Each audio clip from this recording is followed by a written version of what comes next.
দিন থেকে প্রায় চেষ্টা করছিলাম এইভাবে আলু কাট করা, প্রায় বলতে গেলে বিয়ের আগের থেকেই চেষ্টা করছিলাম। আমার বাবাই ফার্স্ট দেখিয়েছিল এরকম করে আলু কাট করা, কিন্তু তখন আমি একদমই পারতাম না। বাট ফাইনালি আমি এই স্টাইলে আলু কাট করতে সফল হলাম, দেন তোমাদের সাথেও শেয়ার করলাম। এইভাবে আলু কাট করা কিন্তু একেবারেই ইজি, খুব বেশি ঝামেলা হয় না। এখানে আমি দুটো আলু নিয়েছি, খুব ভালো করে স্কিনগুলো সরিয়ে নিয়ে সাইডগুলোকে কেটে দিলাম। আর এরকম একটা চৌকো টাইপের আলু শেপ এখানে আমাদের তৈরি হয়ে গেল। সাইডগুলোকে পরে সবজিতে অ্যাড করে নেবো। আর আলুটা আমি একটু লম্বাটে টাইপের নিয়েছি, এতে কি যখন লেয়ার গুলো হবে একটু বেশি বড় হবে। দেখো এক সাইডটা উপরে আমি কেটে নিয়েছি, সেম ওর উল্টো দিকে ঘুরিয়ে, সোজা কাটবো না, একটু তিরচে ভাবে কাটতে হবে, কোনা ভাবে।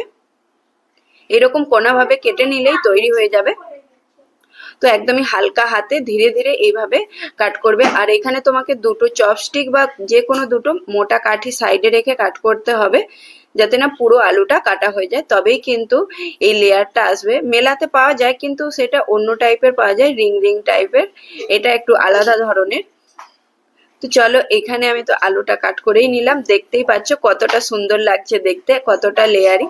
তো এটাকে এবার এখানে আমরা স্টিকের সাহায্যে আটকে নিলাম। আর এর যে লেয়ার গুলো আছে খুব ভালো করে খুলে এভাবে সেট করে নিলাম। আলুটা যতটা ছিল কিন্তু তার ডবলে এখানে হয়ে গিয়েছে।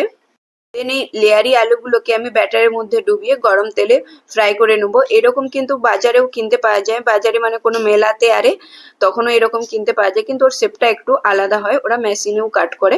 তো এখানে আমি ব্যাটারের জন্য 3 চামচ মতো চালের গুঁড়ো, 2 চামচ বেসন আর কালো জিরে, জোয়ান, কাঁচা পাকা লঙ্কা, হলুদ গুঁড়ো, কাশ্মীরি লঙ্কার গুঁড়ো, পরিমাণ মতো নুন দিয়ে এরকম একটা ব্যাটার বানিয়ে নিতে হবে। আর এখানে আমি আতপ চালের গুঁড়োর ইউজ করেছি।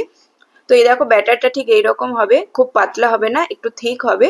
আর একটু ওপর থেকে দিয়ে দিলাম ধনেপাতা কুচি, দিয়ে এখানে আমি ব্যাটারটাকে রেডি করে নিলাম।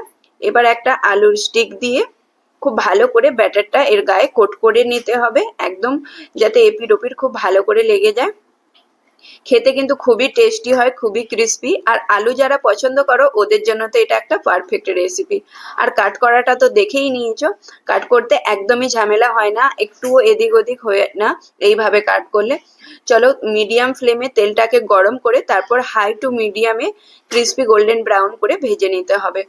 আলু স্ন্যাক্স গুলো খুবই ক্রিস্পি হয়েছিল, আর আধা ঘন্টা পর্যন্ত এইরকমই ক্রিস্পি থাকে। ভিডিওটা যদি আমার পেজে তুমি ফার্স্ট দেখো তবে একটা ফলো করে দেওয়ার অনুরোধ রইল, লাইক শেয়ার কমেন্ট করে দিও। Thank you.